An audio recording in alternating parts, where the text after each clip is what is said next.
Ok, dacă tot am ajuns cu băiatul ăsta Maximilian aici în Cluj, ea nu știu câte oară, dar mie îmi place, ok?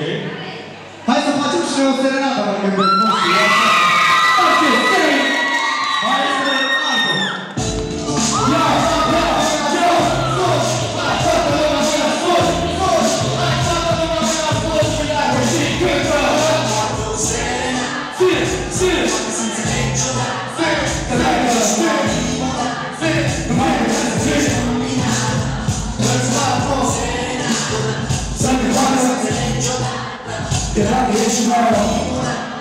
Nu mai putea să fiești?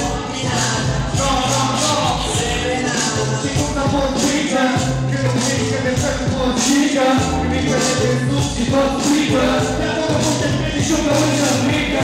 Da, am văzut aici pe face, că am încercat toate să nu te rușinat. Am fost una oameni ce te rușinat, dar mă simt vinovat, dar am vrut a sații. Da, eu, nu s-a la final, trebuie să face niște pe de artificiată. Prima oară, de viața așa, pe realitate față. Că dacă nu mai putea să fiești. Să te facă. Că dacă ești nouă, nu mai putea să fiești.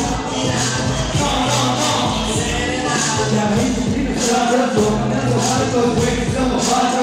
Tu nu te mai dupeți sau atunci la grămadă, dar văzut că te-ai totul, dar acolo te la avansată. Și când ai de dimineață, am văzut mișcați față, hai băieții, hai cu viață. Le-am dat să facă toate ce băi, ca să mai zic de ei, nu mă dați să dau o moară de zi. Totul e de acolo să fie, așa să facă toate cele, că-i vă dată până zi.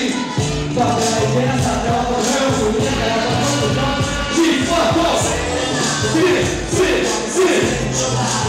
Că dacă ești nouă, hai zi, mai putea să fiești.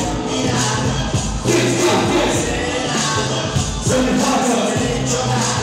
Că dacă ești nouă, nu mai putea să fiești.